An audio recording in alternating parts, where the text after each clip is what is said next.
कहानी राजा बलि महाबली की है, एक ऐसे दानव की जिसे शक्ति, धर्म और दानवीरता के कारण कभी युद्ध में हराया नहीं जा सका, लेकिन अंततः देवताओं ने उसे छलकपट से पराजित किया।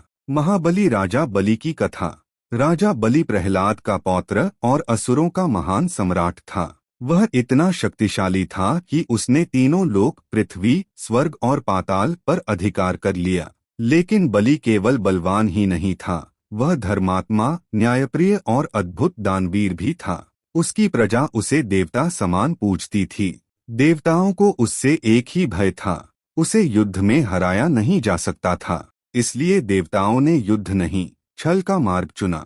विष्णु का वामन अवतार, देवताओं की चाल। देवताओं की प्रार्थना पर भगवान विष्णु ने वामन ब्राह्मण का रूप लिया। वामन बलि के यज्ञ में पहुंचे और बोले, राजन, मुझे केवल 3 पग भूमि दान में चाहिए। दानवीर बलि ने बिना सोचे स्वीकार कर लिया, जबकि गुरु शुक्राचार्य ने उसे सावधान किया।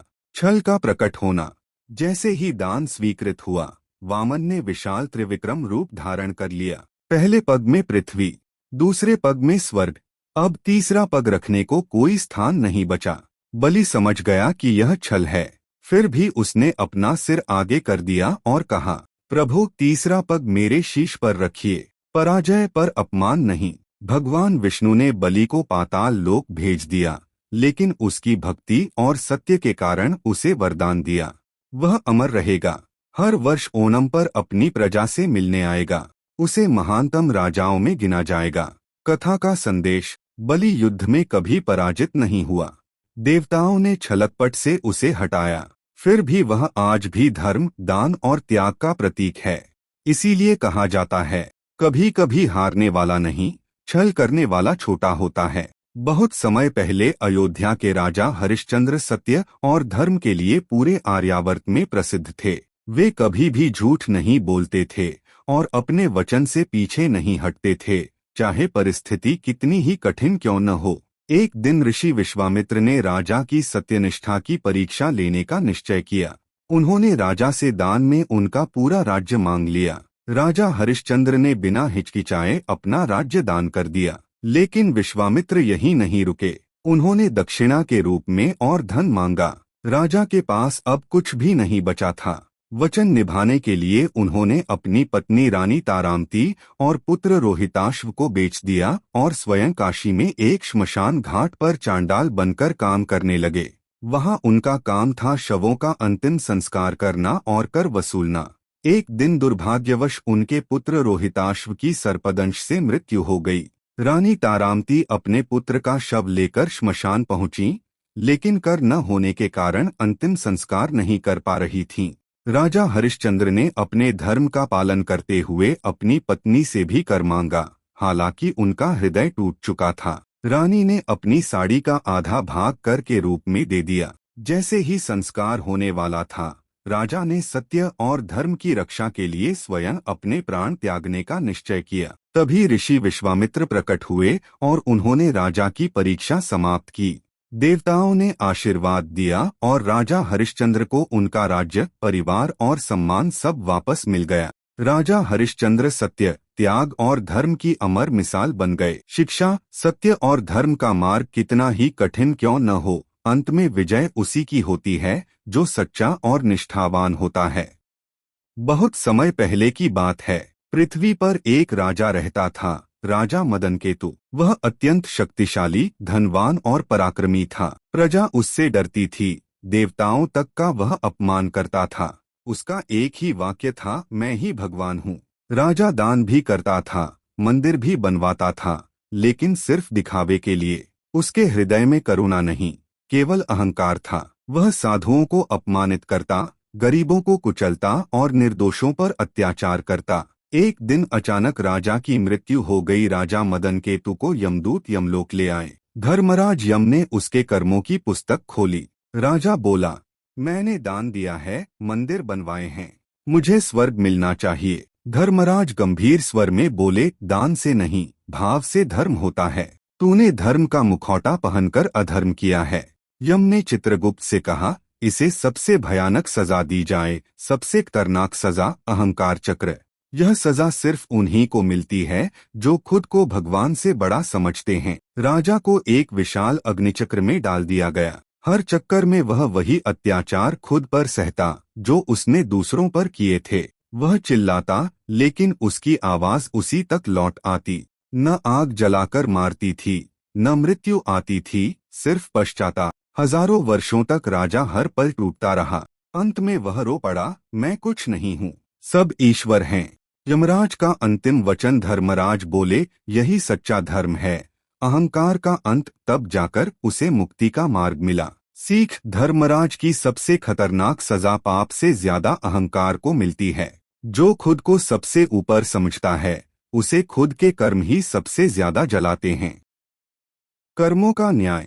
कहा जाता है कि यमलोक में धर्मराज का दरबार कभी खाली नहीं रहता। वहाँ न सोना काम आता है, न पद, न ही छल, केवल कर्म ही मनुष्य की पहचान होते हैं। एक दिन धर्मराज के सामने 3 आत्माएं लाई गईं। पहली आत्मा राजा विक्रम। राजा विक्रम अपने जीवन में बहुत दान करता था, पर साथ ही वह घमंडी भी था।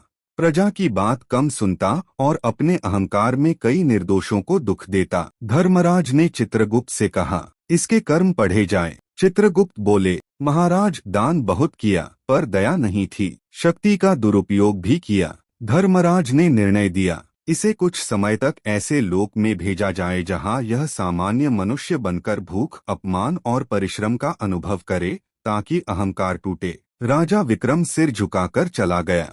दूसरी आत्मा सेठ धनराज। सेठ धनराज ने जीवन भर धन तो बहुत कमाया, पर कभी किसी की मदद नहीं की। भूखे को भोजन नहीं, दुखी को सहारा नहीं। चित्रगुप्त ने कहा, इसने केवल अपने लिए जिया। धर्मराज ने गंभीर स्वर में कहा, इसे ऐसे लोक में भेजा जाए जहां यह स्वयं सहायता के लिए तरसे, ताकि इसे दूसरों के कष्ट का ज्ञान हो। सेठ धनराज कांप उठा। तीसरी आत्मा विधवा शांति। शांति एक साधारण स्त्री थी, जीवन में बहुत दुख झेले, पर कभी गलत मार्ग नहीं चुना। दूसरों की सेवा की, क्षमा और सत्य को अपनाया। चित्रगुप्त मुस्कराए, इसके कर्म उजले हैं महाराज। धर्मराज ने करुणा से कहा, इसे स्वर्ग में स्थान दिया जाए। इसने बिना किसी लालच के अच्छे कर्म किए। शांति की आंखों से आंसू बह निकले, इस बार दुख के नहीं, शांति के। धर्मराज ने अंत में कहा, मनुष्य अपने कर्मों से ही बड़ा या छोटा बनता है। न मैं पक्षपाती हूँ, न क्रूर, मैं केवल कर्मों का दर्पण हूँ।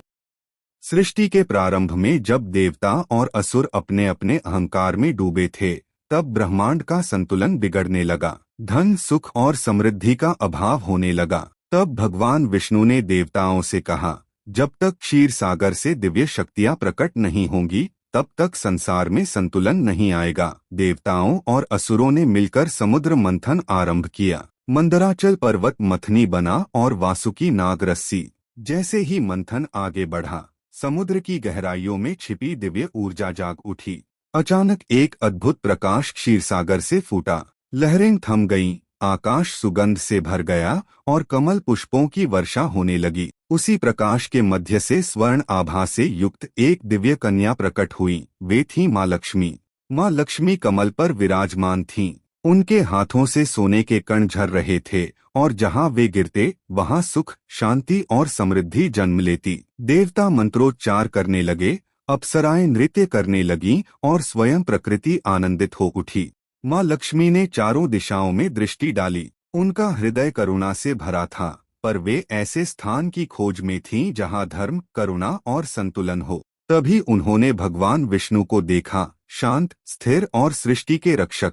माँ लक्ष्मी मुस्कुराईं और भगवान विष्णु को अपना स्वामी स्वीकार किया। उसी क्षण यह घोषणा हुई कि जहाँ विष्णु रहेंगे, वहीं लक्ष्मी निवास करेंगी। तभी से माँ लक्ष्मी को धन, वैभव, सौभाग्य और शुभता की देवी के रूप में पूजा जाने लगा। वे केवल धन नहीं, बल्कि सद्गुण, परिश्रम और पवित्रता का भी वरदान देती हैं। कहा जाता है कि आज भी जहाँ सच्चाई, सेवा और श्रद्धा होती है, वहाँ माँ लक्ष्मी स्वयं बिना बुलाए प्रवेश कर जाती हैं। बहुत समय पहले की बात है। असुरों का राजा हिरण्यकशिपु इतना शक्तिशाली और घमंडी था कि उसने खुद को ही भगवान मान लिया था। उसने ऐलान कर दिया, इस धरती पर सिर्फ मेरी पूजा होगी। उसके ही घर में जन्मा उसका बेटा प्रहलाद भगवान विष्णु का परम भक्त था। प्रहलाद जब छोटा सा बच्चा था तब भी उसके मुंह से नारायण नारायण ही निकलता था। गुरु उसे असुर विद्या सिखाते, लेकिन वो क्लास में भी बोलता भगवान विष्णु ही सच्चे भगवान हैं। ये सुनकर हिरण्यकशिपु का गुस्सा 7वें आसमान पर पहुंच गया। हिरण्यकशिपु ने प्रहलाद को समझाया, धमकाया, फिर सजा देने लगा। पहला प्रयास ऊंचे पहाड़ से फेंका, विष्णु ने बचा लिया। दूसरा प्रयास आग में बैठाया, आग ठंडी हो गई। तीसरा प्रयास जहरीले सांपों के बीच छोड़ा, सांप फूल बन गए। हर बार प्रहलाद बस इतना ही कहता, मेरे प्रभु मेरे साथ हैं। एक दिन हिरण्यकशिपु ने गुस्से में चिल्लाकर पूछा, अगर तेरा भगवान हर जगह है तो क्या इस खंभे में भी है? प्रहलाद ने शांति से कहा, हाँ पिता, वो हर जगह है। हिरण्यकशिपु ने खंभे पर जोर से प्रहार किया। धड़ाम, खंभा फट गया और उसमें से प्रकट हुए भगवान नरसिंह। ना मनुष्य ना पशु, ना दिन ना रात, ना घर के अंदर ना बाहर, और उसी क्षण अहंकार का अंत हो गया। भगवान नरसिंह ने प्रहलाद को गोद में उठाया और कहा, जहाँ सच्ची भक्ति होती है वहाँ मैं स्वयं प्रकट होता हूँ। अहंकार कितना भी बड़ा हो, भक्ति के आगे टूट जाता है। यमुना नदी का जल एक दिन अचानक काला पड़ गया। आसपास के गांवों में हाहाकार मच गया। कारण था कालिया नाग, जो यमुना में आकर रहने लगा था। उसके विष से पानी जहरीला हो गया, पेड़ पौधे सूखने लगे और गायें बीमार पड़ने लगीं। गोकुलवासी भयभीत थे, लेकिन नटखट बालकृष्ण मुस्कुरा रहे थे। एक दिन श्री कृष्ण अपने सखाओं के साथ यमुना किनारे खेल रहे थे। अचानक गेंद नदी में गिर गई। सभी सखा डर गए। कन्हैया, यमुना में मत जाना, वहाँ कालिया नाग है। लेकिन कृष्ण ने शरारती मुस्कान के साथ कहा, डर कैसा, जब तक हम हैं। इतना कहकर श्री कृष्ण सीधे यमुना में कूद पड़े। पूरा गोकुल सन्न रह गया। थोड़ी देर बाद यमुना में भयंकर हलचल हुई। कालिया नाग फुफकारता हुआ बाहर आया। उसका विष ऐसा था कि आकाश तक काला हो गया। लेकिन तभी सबने देखा, श्री कृष्ण कालिया नाग के फनों पर नृत्य कर रहे थे। हर कदम के साथ धरती कांप रही थी। कृष्ण का नृत्य ब्रह्मांडीय था, ऐसा नृत्य जिसने अहंकार को चूर चूर कर दिया। कालिया नाग तड़पने लगा और अंततः हार मानकर श्री कृष्ण के चरणों में गिर पड़ा। कालिया की पत्नियों ने विनती की, हे नंदलाल, हमारे स्वामी को क्षमा कर दीजिए। करुणामय कृष्ण ने मुस्कुराकर कहा, जाओ, समुद्र में जाकर रहो और फिर कभी यमुना को दूषित मत करना। कालिया नाग यमुना छोड़कर चला गया। नदी फिर से पवित्र हो गई। गोकुल में आनंद छा गया। देवताओं ने पुष्प वर्षा की और सबने जाना, जहाँ श्री कृष्ण हैं वहाँ भय नहीं, केवल लीला है। त्रेता युग की बात है। भगवान श्री राम ने रावण का वध करके अधर्म का अंत कर दिया था। अयोध्या में रामराज्य की स्थापना हो चुकी थी। चारों ओर शांति और धर्म का वातावरण था। हनुमान जी, जो हमेशा प्रभु श्री राम की सेवा में लगे रहते थे, एक दिन उनके चरणों में बैठकर बोले, प्रभु, मेरा जीवन तो आपकी सेवा के लिए ही है। जब आप इस धरती से प्रस्थान करेंगे तब मेरा क्या होगा? श्री राम मुस्कुराए। उन्होंने हनुमान जी की ओर करुणा से देखा और कहा, हनुमान, तुम्हारी भक्ति, त्याग और सेवा अद्वितीय है। तुम्हारा नाम युगों युगों तक लिया जाएगा। हनुमान जी ने विनम्र होकर कहा, प्रभु, मुझे न स्वर्ग चाहिए न मोक्ष, बस इतना वरदान दीजिए कि जब तक आपकी कथा इस धरती पर कही जाए तब तक मैं जीवित रहूं और आपकी भक्ति करता रहूं। हनुमान जी की यह निस्वार्थ प्रार्थना सुनकर श्री राम भावुक हो गए। उन्होंने वरदान दिया, तथास्तु। जब तक इस संसार में राम कथा, राम नाम और धर्म जीवित रहेगा, तब तक तुम भी इस धरती पर रहोगे। तुम चिरंजीवी कहलाओगे। इसी वरदान के कारण हनुमान जी अमर हुए। कहा जाता है कि आज भी वे पृथ्वी पर मौजूद हैं, कहीं साधु के रूप में, कहीं भक्त के रूप में, और जहां भी सच्ची भक्ति होती है वहां हनुमान जी अवश्य पहुंचते हैं। इसलिए हनुमान जी को चिरंजीवी कहा जाता है, जो मृत्यु से परे भक्ति और धर्म की रक्षा के लिए युगों युगों तक जीवित हैं। बहुत समय पहले दक्षिण भारत के एक वन क्षेत्र में एक शिकारी रहता था। उसका नाम था कन्नप्पा। वह अनपढ़ था, जंगल में शिकार करता था और सामान्य जीवन जीता था। उसे वेद पुराण, पूजा पाठ या मंत्रों का कोई ज्ञान नहीं था, लेकिन उसके हृदय में एक बात बहुत गहराई से थी, भगवान शिव के प्रति सच्ची भक्ति। एक दिन शिकार के दौरान कन्नप्पा जंगल में भटक गया। चलते चलते वह एक पहाड़ी गुफा तक पहुंचा। वहां उसने एक शिवलिंग देखा। वह नहीं जानता था कि शिवलिंग की पूजा कैसे की जाती है, पर उसे ऐसा लगा जैसे यही उसके ईश्वर हैं। उसी क्षण उसके मन में गहरी श्रद्धा जाग उठी। अगले दिन से कन्नप्पा रोज शिवलिंग के पास आने लगा। वह शिकार करके जो भी अच्छा मांस लाता, पहले उसे खुद चखता ताकि जहरीला न हो, फिर उसे शिवलिंग को अर्पित करता।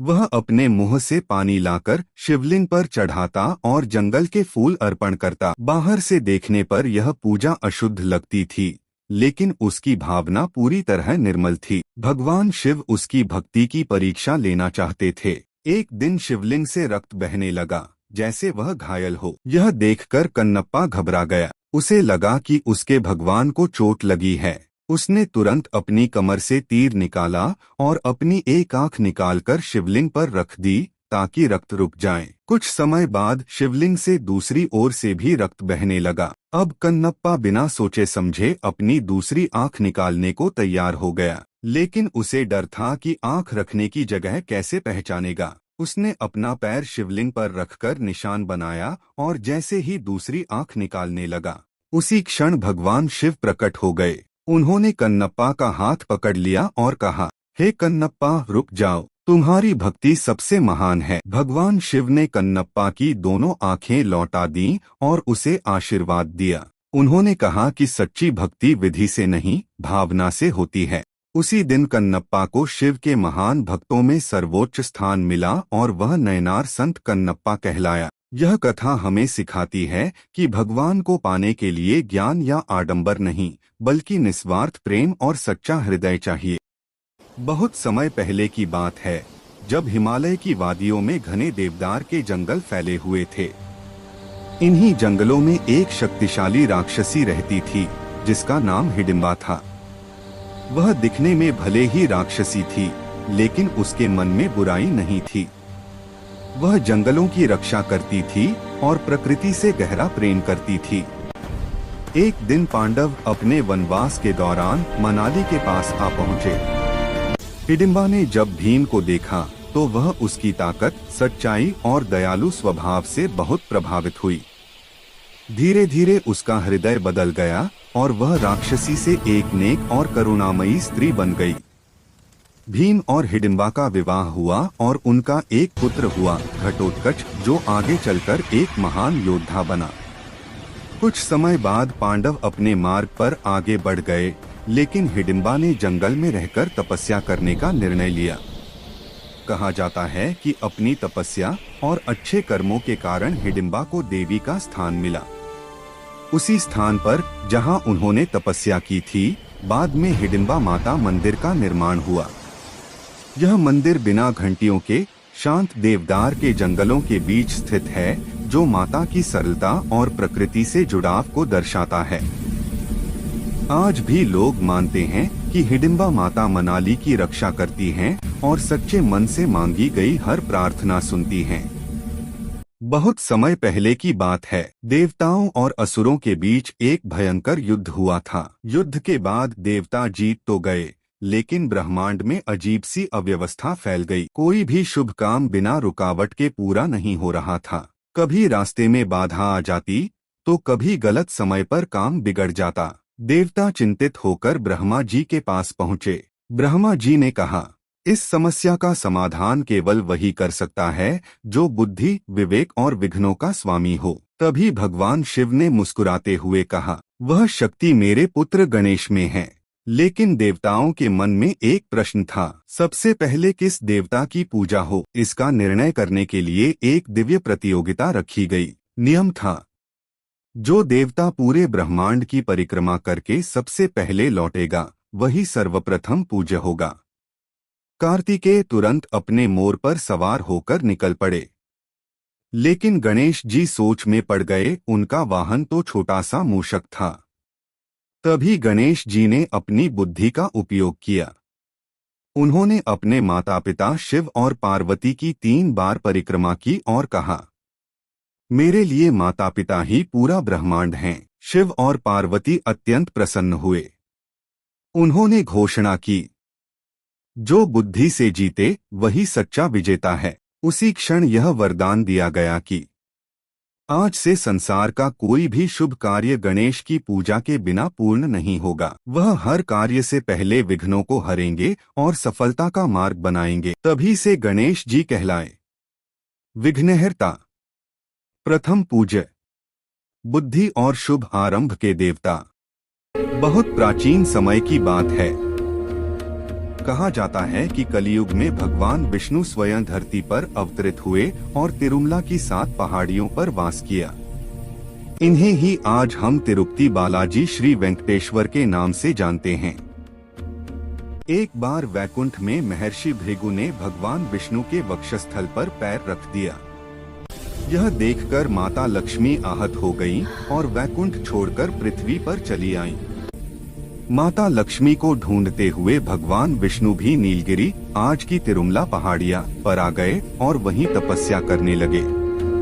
कहते हैं कि एक गाय रोज एक पहाड़ी पर जाकर अपना दूध जमीन पर गिरा देती थी। जब यह रहस्य खुला तो पता चला कि वहां स्वयं भगवान वेंकटेश्वर तपस्या में लीन थे। जब एक चरवाहे ने क्रोध में भगवान को चोट पहुंचाई तो भगवान वराह विष्णु का अवतार प्रकट हुए और उस स्थान को पवित्र घोषित किया। बाद में भगवान वेंकटेश्वर ने राजकुमारी पद्मावती से विवाह किया। इस भव्य विवाह के लिए धन की आवश्यकता हुई, तब भगवान ने कुबेर देव से ऋण लिया। मान्यता है कि आज भी भक्त जो दान देते हैं वह उसी ऋण को चुकाने के लिए होता है। इसीलिए कहा जाता है कि कलियुग के अंत तक भगवान तिरुपति में विराजमान रहेंगे। आज भी बालाजी की मूर्ति पर चंदन लगाया जाता है, क्योंकि मान्यता है कि भगवान तपस्या की गर्मी से आज भी तप्त रहते हैं और मूर्ति पर पसीना आता है। इसी गहरी आस्था, त्याग और करुणा की वजह से तिरुपति बालाजी मंदिर दुनिया का सबसे अमीर और सबसे अधिक श्रद्धालुओं वाला मंदिर माना जाता है। बहुत समय पहले हिमालय की ऊंची पहाड़ियों में एक शांत और सुंदर स्थान था। चारों ओर देवदार के जंगल, बादल और सन्नाटा। यहीं भगवान शिव तपस्या में लीन रहते थे। इस स्थान पर उनकी शक्ति इतनी प्रबल थी कि देवता भी नतमस्तक हो जाते थे। कहा जाता है कि एक बार एक अहंकारी दैत्य ने स्वर्ग और धरती में उत्पात मचा दिया। देवता परेशान होकर भगवान शिव के पास पहुंचे। शिव जी उस समय ध्यान में थे, लेकिन सृष्टि की रक्षा के लिए उन्होंने अपनी तीसरी आंख की शक्ति को आकाश में प्रकट किया। अचानक आकाश गरजा। तेज बिजली कड़कते हुए उसी पर्वत पर गिरी जहां शिव की शक्ति स्थित थी। उस दिव्य बिजली से वहां शिवलिंग प्रकट हुआ। बिजली की प्रचंड शक्ति से शिवलिंग टूट सा गया, लेकिन उसी क्षण वह शिव की असीम ऊर्जा का प्रतीक बन गया। भगवान शिव ने कहा, यह मेरी शक्ति बिजली के रूप में प्रकट होगी। जो भी श्रद्धा से यहाँ आएगा उसके कष्ट दूर होंगे। तभी से हर साल उस स्थान पर आकाशीय बिजली सीधे शिवलिंग पर गिरती है। बिजली गिरने से शिवलिंग के टुकड़े हो जाते हैं और वहां के पुजारी श्रद्धा से मक्खन मलाई लगाकर शिवलिंग को फिर से जोड़ते हैं। यह दर्शाता है कि विनाश के बाद भी सृजन संभव है। इसी कारण इस पवित्र धाम का नाम पड़ा बिजली महादेव। आज भी भक्त दूर दूर से यहाँ आते हैं, यह मानकर कि जहाँ खुद आकाश शिव की पूजा करता हो, वहाँ मांगी गई प्रार्थना कभी खाली नहीं जाती। बहुत प्राचीन समय की बात है, जब तीनों लोकों में आतंक फैल चुका था। दैत्यराज महिषासुर ने कठोर तपस्या करके ब्रह्मा जी से वरदान पाया था कि कोई पुरुष, देव या असुर मुझे मार न सके। वरदान मिलते ही महिषासुर का अहंकार जाग उठा। उसने स्वर्ग पर आक्रमण कर दिया। इंद्र, वरुण, अग्नि, कोई भी उसके सामने टिक न सका। देवता हारकर ब्रह्मा, विष्णु और महेश के पास पहुंचे। देवताओं का दुख देखकर तीनों देवों का तेज एक साथ प्रकट हुआ। उस दिव्य प्रकाश से जन्म हुआ एक महाशक्ति का, मां दुर्गा का। शिव ने उन्हें त्रिशूल दिया, विष्णु ने सुदर्शन चक्र, इंद्र ने वज्र, और हिमालय ने उन्हें सिंह दिया। जब माँ दुर्गा सिंह पर सवार होकर रणभूमि में उतरी तो आकाश गूंज उठा, जय माता दी। महिषासुर ने अनेक रूप बदले, कभी भैंसा, कभी सिंह, कभी हाथी, लेकिन हर रूप में माँ दुर्गा की शक्ति और भी प्रचंड होती गई। 9 दिन और 9 रात तक भयानक युद्ध चला। अंत में माँ ने त्रिशूल से महिषासुर का वध कर दिया।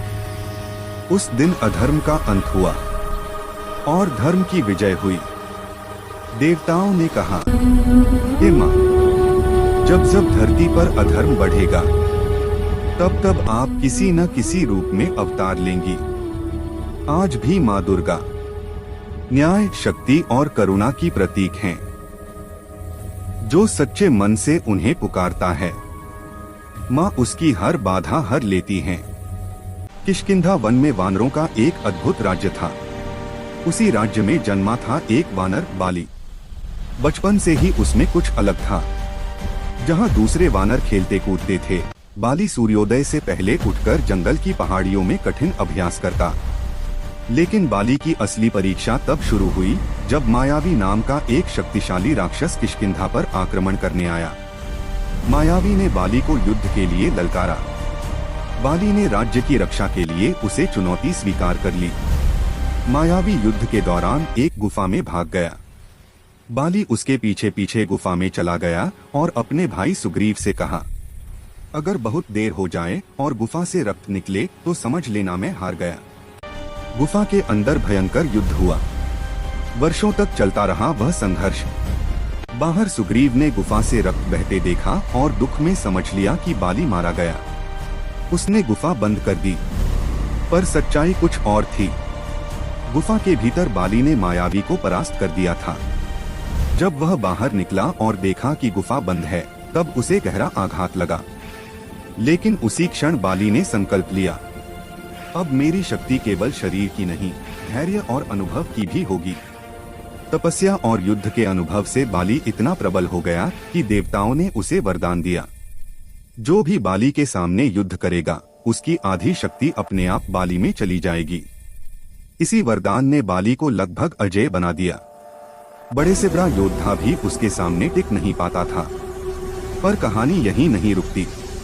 अपार शक्ति के साथ बाली में अहंकार भी आ गया और यही आगे चलकर उसके जीवन की सबसे बड़ी परीक्षा बना।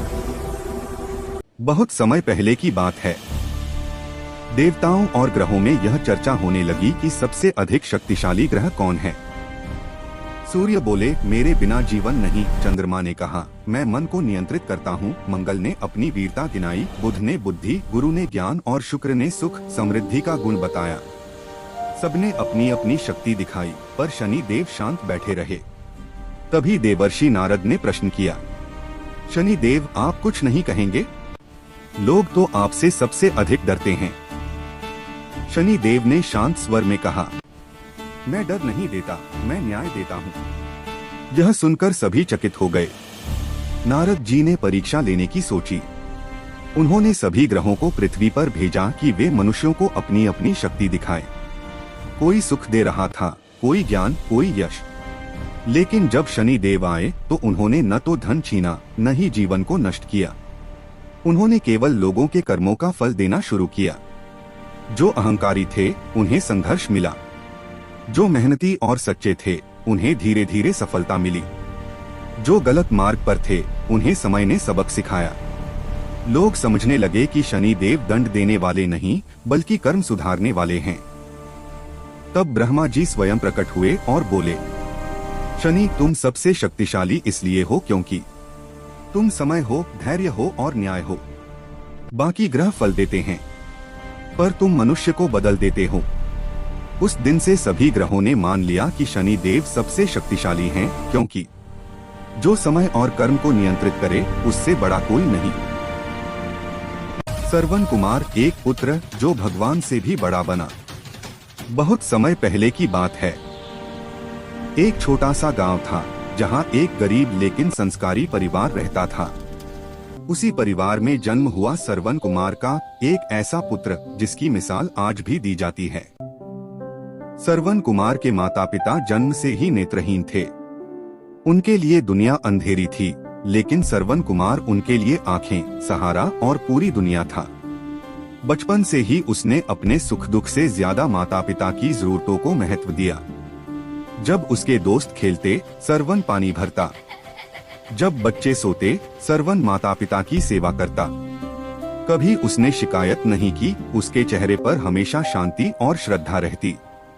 एक दिन उसके माता पिता ने इच्छा जताई, बेटा, हमारी चाह है कि मरने से पहले हम तीर्थ यात्रा कर लें। श्रवण कुमार जानता था कि उसके पास धन नहीं है, साधन नहीं है, लेकिन इच्छा शक्ति और भक्ति थी। उसने बांस से एक कांवर बनाई, दोनों ओर टोकरी बांधी और अपने माता पिता को कंधों पर बैठाकर पैदल तीर्थ यात्रा पर निकल पड़ा।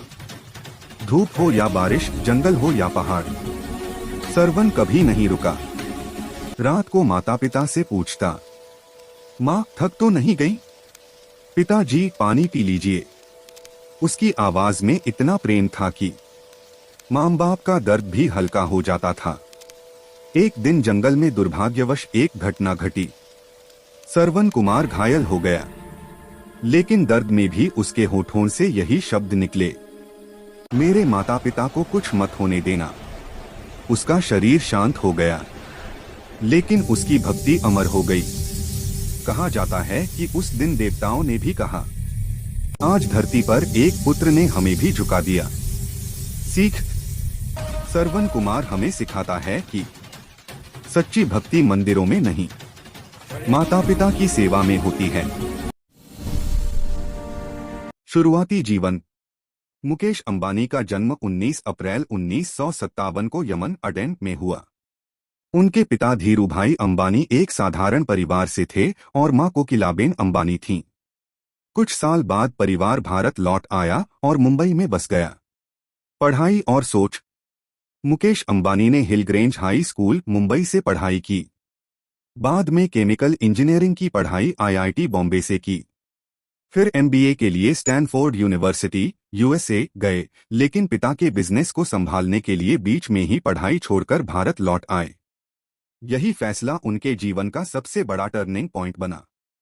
बिजनेस में एंट्री। धीरूभाई अंबानी ने रिलायंस इंडस्ट्रीज की नींव रखी थी। मुकेश अंबानी ने शुरुआत में पेट्रोकेमिकल और रिफाइनरी प्रोजेक्ट्स पर काम किया। उनका सबसे बड़ा योगदान जामनगर रिफाइनरी, गुजरात। यह आज दुनिया की सबसे बड़ी तेल रिफाइनरी है। इस प्रोजेक्ट ने रिलायंस को ग्लोबल लेवल पर पहचान दिलाई। पिता की मृत्यु और संघर्ष। साल 2002 में धीरूभाई अंबानी का निधन हो गया। इसके बाद मुकेश अंबानी और उनके भाई अनिल अंबानी के बीच बिजनेस को लेकर विवाद हुआ। परिवार में तनाव बढ़ा। 2005 में मां कोकिलाबेन की मध्यस्थता से बंटवारा हुआ। मुकेश अंबानी तेल, gas, petrochemical, refinery. Anil Ambani telecom, power, finance. समय ने साबित किया कि मुकेश अंबानी का निर्णय ज्यादा मजबूत था।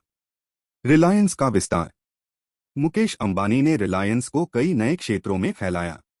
रिलायंस रिटेल, भारत की सबसे बड़ी रिटेल चेन, लाखों लोगों को रोजगार। रिलायंस जियो 2016, सस्ती इंटरनेट और फ्री कॉलिंग, पूरे भारत में डिजिटल क्रांति। इंटरनेट आम आदमी तक पहुंचा। जियो ने भारत के टेलीकॉम सेक्टर की दिशा ही बदल दी। दुनिया के सबसे अमीर लोगों में मुकेश अंबानी कई बार एशिया के सबसे अमीर व्यक्ति बने। उनकी संपत्ति अरबों डॉलर में है। उनका घर एंटिलिया, मुंबई, दुनिया के सबसे महंगे घरों में गिना जाता है। सोच और नेतृत्व। मुकेश अंबानी की खास बातें। लंबी अवधि की सोच, रिस्क लेने की हिम्मत, टेक्नोलॉजी पर भरोसा, भारत के भविष्य में निवेश करने की सोच। उनका मानना है, भारत की असली ताकत उसकी युवा आबादी है। सीख। मुकेश अंबानी के सफर से हमें यह सीख मिलती है, बड़े सपने देखने की हिम्मत रखो, पढ़ाई और ज्ञान को महत्व दो, बदलाव से डरना नहीं, देश और समाज के लिए सोचो। दुनिया की 7 रहस्यमयी चीजें। कहा जाता है कि दुनिया वैसी नहीं है जैसी हमें दिखाई देती है। इसके भीतर छुपे हैं 7 ऐसे रहस्य जिनके बारे में आज तक कोई पूरी सच्चाई नहीं जान पाया। पहला रहस्य, समय का दरवाजा। हिमालय की एक अनजानी गुफा में एक पत्थर का दरवाजा है। लोक कथाओं के अनुसार जो इसे खोल ले वह अपने अतीत या भविष्य में जा सकता है, लेकिन जो भी अंदर गया वह कभी लौटकर नहीं आया। दूसरा रहस्य, अमर शहर। समुद्र के नीचे एक ऐसा शहर है जहां समय रुक जाता है। वहां रहने वाले बूढ़े नहीं होते। वैज्ञानिकों ने उसे खोजने की कोशिश की, पर हर बार उनके यंत्र अचानक काम करना बंद कर देते हैं। तीसरा रहस्य, बोलने वाला जंगल। अमेज़न के जंगलों में रात के समय पेड़ इंसानी आवाज में बातें करते हैं।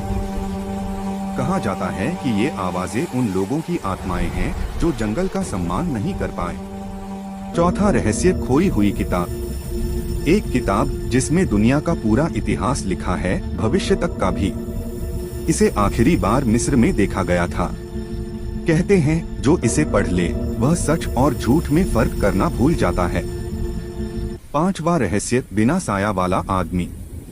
हर 100 साल में एक ऐसा इंसान पैदा होता है जिसकी परछाई नहीं होती। उसे देखने वाला व्यक्ति अपने सबसे बड़े डर का सामना करता है। छठा रहस्य, सपनों की दुनिया। कुछ लोग एक ही सपने को बार बार देखते हैं, एक ही जगह, एक ही रास्ता। कहा जाता है कि वह जगह असल दुनिया में कहीं मौजूद है जहां सपनों से पहुंचा जा सकता है। सातवां रहस्य, आखिरी आवाज। मरते समय हर इंसान एक आवाज सुनता है, लेकिन कोई बता नहीं पाया कि वह आवाज किसकी होती है। कुछ कहते हैं वह दुनिया का सच बताती है जिसे दिमाग जिंदा रहते समझ नहीं सकता। कहते हैं ये सातों रहस्य आपस में जुड़े हुए हैं। और सबसे बड़ा रहस्य ये है कि शायद आप भी कभी इनमें से किसी एक का हिस्सा बन चुके हों। भारत की एक रहस्यमयी कहानी, देवगढ़ का अदृश्य पहरेदार। राजस्थान और मध्य प्रदेश की सीमा पर अरावली की पहाड़ियों के बीच एक जगह है, देवगढ़। आज वहां सिर्फ टूटे हुए पत्थर, झाड़ियां और खामोशी मिलती है। स्थानीय लोग कहते हैं वो जगह नक्शों में नहीं टिकती, लेकिन असली रहस्य इससे कहीं गहरा है। कहानी लगभग 900 साल पुरानी है। देवगढ़ कभी एक समृद्ध नगर था जहां एक अनोखा मंदिर था, कालचक्र मंदिर। कहा जाता है कि उस मंदिर में समय को देखने की विद्या थी, बदलने की नहीं। मंदिर के गर्भगृह में एक पत्थर का स्तंभ था जिस पर कोई छाया नहीं पड़ती थी, ना सूरज में ना चांदनी में। राजा वीर सिंह को भविष्य जानने की लालसा हुई। उसने पुजारियों को आदेश दिया कि स्तंभ का रहस्य खोला जाए। पुजारियों ने मना किया। राजन, जो देखा जा सकता है वो बदला नहीं जा सकता। राजा नहीं माना। जिस रात स्तंभ को तोड़ने की कोशिश हुई, पूरे नगर में अजीब घटनाएं हुई।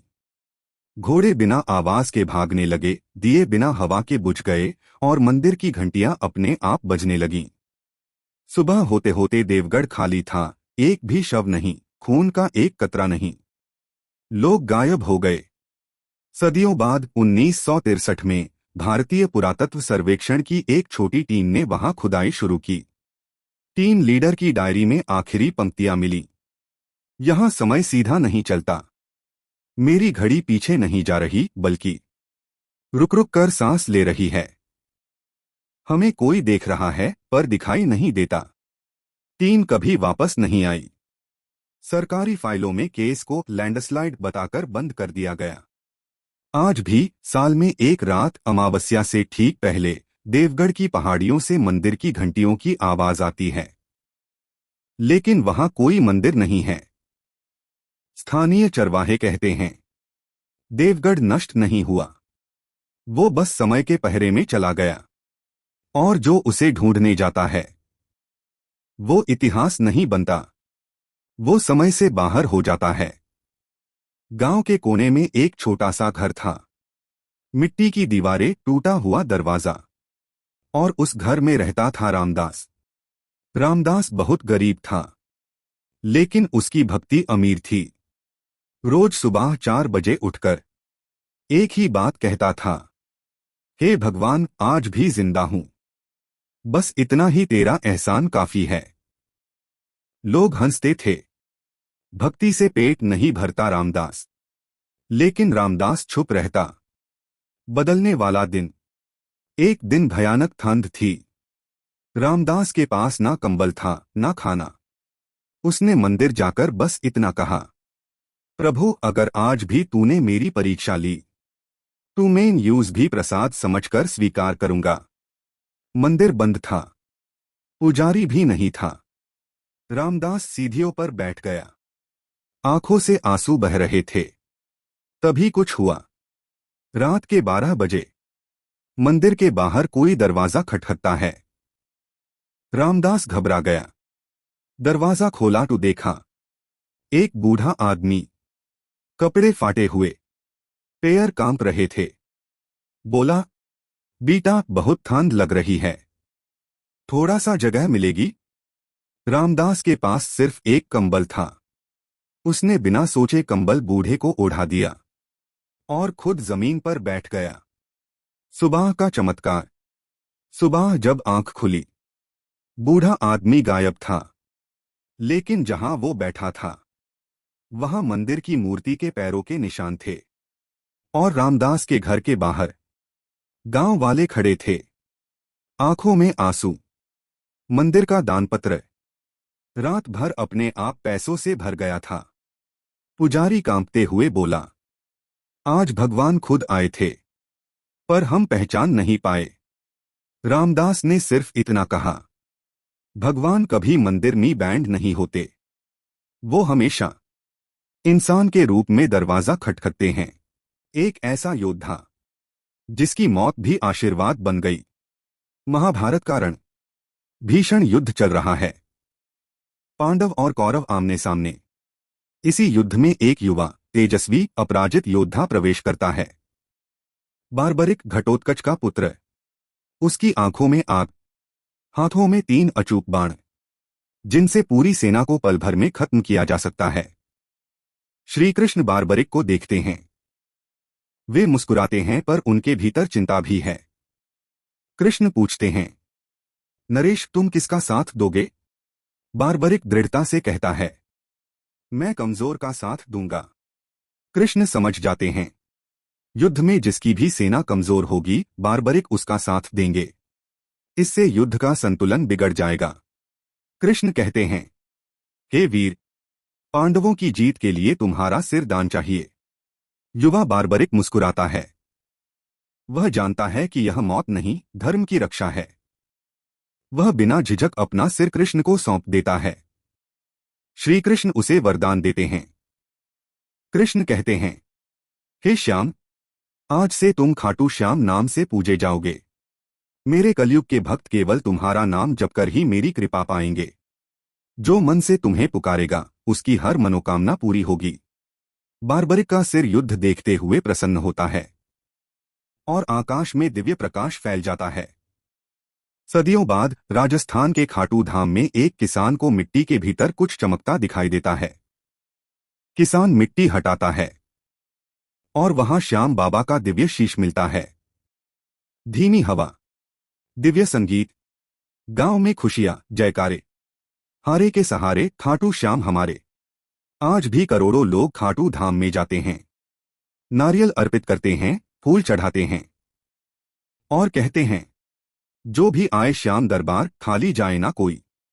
जब समय कठिन हो, मन दुखी हो, बस एक बार पुकारो, श्याम बाबा मेरे श्याम। पुराने समय में एक छोटे से कस्बे के किनारे एक विशाल टूटी फूटी हवेली थी। लोग उसे काली हवेली के नाम से जानते थे। कहते हैं वहां बरसों पहले एक औरत रहती थी, अमृता, जो अपने अकेलेपन और दर्द में तिल तिल कर मर गई। उसकी मौत के बाद हवेली में अजीब अजीब घटनाएं होने लगीं।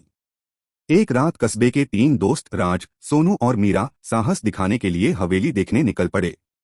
चारों तरफ घना अंधेरा था और हवेली की टूटी खिड़कियों से हवा के साथ अजीब सी सीटी जैसी आवाजें आ रही थीं। जैसे ही वे अंदर पहुंचे, दीवारों पर लटके जाले हिलने लगे।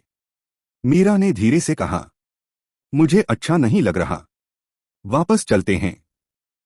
लेकिन तभी हवेली के अंदर से पायल की धीमी आवाज आई, छन छन छन। तीनों के कदम थम गए। कमरे की गहराई से सफेद साड़ी में लिपटी लंबे खुले बालों वाली आकृति धीरे धीरे बाहर आई। उसका चेहरा आधा टूटा हुआ आईने जैसा चमक रहा था और आंखें अंगारों की तरह जल रही थीं। क्यों आए हो मेरी नींद भंग करने? उसकी आवाज हवा की तरह सरसराती हुई गूंजी। तीनों डर के मारे कांपने लगे। सोनू ने हिम्मत करके पूछा, तुम कौन हो? वह औरत पास आई और फुसफुसाई, मैं इस हवेली की रक्षक हूं, जिसे दुनिया ने चुड़ैल कहा। मुझे धोखा मिला तो मैंने इस घर को ही अपना संसार बना लिया। अमृता ने बताया कि उसकी मौत के पीछे उसके अपने ही परिवार का लालच था। हवेली में दफन खजाने को पाने के लिए उन्होंने उसे मार दिया। तब से उसकी आत्मा उस खजाने की रक्षा कर रही है ताकि कोई लालच में उसकी तरह न मरे। मीरा ने डरते डरते कहा, हम आपका कोई नुकसान नहीं करना चाहते, बस देखने आए थे। चुड़ैल ने कुछ पल उन्हें देखा, फिर बोली, जाओ और कभी वापस मत आना। हवेली लालचियों के लिए श्राप है, लेकिन बेगुनाहों को मैं नुकसान नहीं करती। अगले ही पल तेज ठंडी हवा चली और चुड़ैल गायब हो गई। तीनों डर से भागते हुए हवेली से बाहर निकले और फिर कभी वापस नहीं गए। आज भी लोग कहते हैं, रात के सन्नाटे में उस हवेली से पायल की आवाज आती है, छन छन छन, जैसे कोई अभी भी अपनी अधूरी कहानी सुनाने के इंतजार में हो। बहुत समय पहले महिष्मती नगरी के महान ऋषि जमदग्नि और उनकी तपस्विनी पत्नी रेणुका के यहाँ एक तेजस्वी पुत्र का जन्म हुआ, परशुराम। जन्म से ही उनके भीतर दिव्य तेज, अद्भुत शक्ति और अटूट भक्ति समाई हुई थी। परशुराम जी बचपन से ही अत्यंत पराक्रमी थे। वे वन में घूमते समय सिंह, व्याघ्र जैसे भयंकर पशुओं से भी निर्भय रहते। माता पिता की सेवा, अध्ययन और धनुर्विद्या उनका जीवन था। युवावस्था में उन्होंने भगवान शिव की कठोर तपस्या की। उनकी तपस्या से प्रसन्न होकर शिवजी ने उन्हें स्वर्गीय परशु कुल्हाड़ी प्रदान किया और कहा, हे राम, अब से तुम परशुराम कहलाओगे। यह परशु तुम्हें अपराजेय बनाएगा। भगवान शिव ने उन्हें शस्त्र विद्या और अद्भुत युद्ध कौशल का भी ज्ञान दिया। परशुराम अब धरती के सबसे महान योद्धा बन चुके थे। उसी समय धरती पर एक राजा था, कार्तवीर्य अर्जुन, जो अत्यंत शक्तिशाली था लेकिन धीरे धीरे अहंकारी हो गया। एक दिन वह जमदग्नि ऋषि के आश्रम में आया। ऋषि ने अपनी कामधेनु गाय की कृपा से उसे और उसकी सेना को भोजन कराया, परंतु राजा उस दिव्य गाय को अपने लिए ले जाना चाहता था। जब ऋषि ने मना किया तो उसने आश्रम पर आक्रमण कर दिया और कामधेनु को हर ले गया। बाद में उसके सैनिकों ने बढ़ते अहंकार में ऋषि जमदग्नि का भी वध कर दिया। जब परशुराम जी लौटे और अपने पिता को मृत पाया तो उनका हृदय क्रोध से भर गया। उन्होंने प्रण लिया, मैं क्षत्रिय अत्याचार का अंत करूंगा। परशुराम जी ने अपना दिव्य परशु उठाया और कार्तवीर्य अर्जुन का वध कर दिया। इसके बाद उन्होंने पृथ्वी को 21 बार अत्याचारी क्षत्रियों से मुक्त किया। अंततः अपने कार्य पूर्ण होने पर परशुराम जी ने तपस्या का मार्ग अपनाया। वे आज भी जीवित माने जाते हैं और उन्हें चिरंजीवी का स्थान प्राप्त है। कहते हैं कि जब भी धर्म संकट में होगा, परशुराम जी अवतरित होकर मार्गदर्शन देंगे।